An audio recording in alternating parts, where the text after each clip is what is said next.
Good morning and welcome to Coffee with Tom and Joanne. I'm Tom Matthews.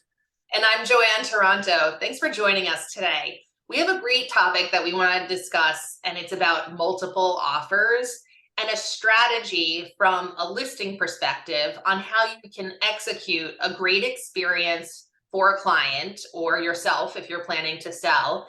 And the plan that we like to go with is a strategy that we've used time and time again, and it has proved itself to be a great strategy. And so today we wanted to talk about, the positive side of multiple offers and how to do it in a fair and transparent fashion. So Tom, why don't you kick it off and talk a little bit about the strategy? Joanne, I would love to. And I just want to say to anyone watching this that if your goal is to get multiple bids and you don't have a plan, you just have wishful thinking and you're not going to have a great experience.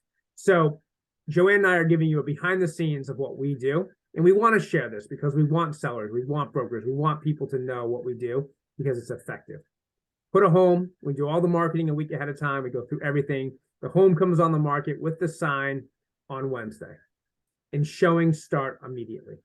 We want people in the house. We want people to be able to see a property 1, 2, 3, 4 times.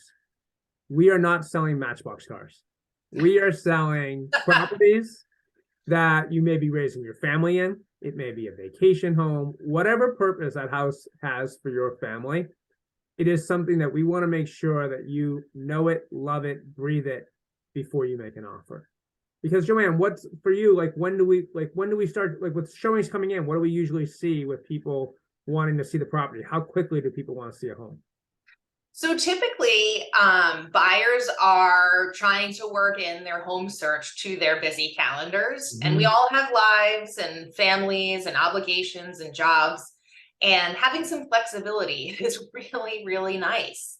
And so some people prefer to limit the showings and start them at the first open house. And I really don't like this strategy. I know that other people use it, but that strategy creates a problem for scheduling for people. And then you're not able to enter the home right away.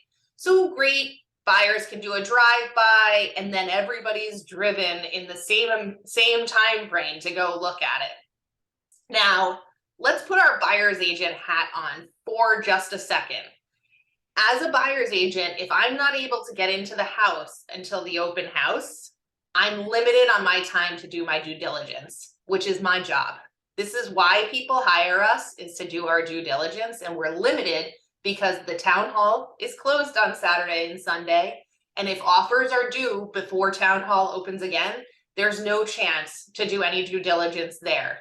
So what we like to do is put the home on a Wednesday and allow showings to begin right away. As a listing agent, this ensures that you have a steady flow of activity heading into the weekend, and people can use those open house times as an opportunity to see the house for a second, third, or fourth time, however many times they need. By putting it on Wednesday and allowing people to see it Wednesday, Thursday, Friday, that buyer's agent has an opportunity to do all of their due diligence ahead of the weekend when they're busy showing properties to other buyers. Yes. So it really is allowing the most flexibility for a buyer to be able to see a property, feel it, breathe it, know that they like it and want to move forward with an offer. But it's also giving that buyer's agent an opportunity to do all the due diligence ahead of time. So if there are questions that you need to ask the listing agent, to ask the seller, there's time to execute that, which is just common courtesy. Right, because people might say, well, you have time ahead of the open house to do due diligence. But Joanne and I have been buyer agents for the last 19 years, and we know that there can be 10 homes that look amazing online, and then you get to them and the buyers don't like them. So we're not going to be running around doing due diligence until a buyer has seen a property and says they like it. Because we started doing that back early in our career. We wanted to be the most fastidious buyer agents, and we would go to the town hall, do all this work, and then we'd show 5 houses, and the buyer would be like, I don't like any of them. And we did all that work. So as a buyer's agent, you're not going to do research ahead of time. So for a seller, if you want to get the best results, you got to let buyers get in there, tell their agent they love it, and then turn around and give them time to do research. We also allow on the flip side, if a buyer has waited till the weekend because they have such a busy schedule and they couldn't get there for a pre-showing, we also leave Monday free for phone calls and offers to be due Tuesday at 12. Now, the counter argument is that if you give people too much time to think about the property, they may fall out of love with it. And our feeling is that we're not selling Matchbox cars. If you've fallen out of love with the property, you're going to fall out of love with it after you've made that offer, after you do a home inspection, after you have financing. You will find some point during the transaction where you will fall out of love with that house. And now that house comes back on the market. And buyers never say there was something, a new buyer will never say that the old buyer had cold feet. They'll always say what's wrong with the house. So we feel like it's really, really important that when we accept an offer on behalf of a seller, that we have a committed buyer. That's the biggest part, is making sure that you have a buyer who has had the time to digest the information that they've been given about the property, had the time to ask the questions that they want to ask ahead of time. And if you are lucky enough to get a buyer who's waiving contingencies or waiving inspection, you really know that you have this committed buyer who is making a rational decision and not a brash emotional one. Because emotional decisions end up backfiring. I've seen it time and time again. Buyers that act too quickly because they're pushed and then they get cold feet. No, but that's not good for anybody in the transaction. So what we try to do is create this schedule of listing on Wednesday, open house on Saturday or Sunday, and then offers due Tuesday at 12.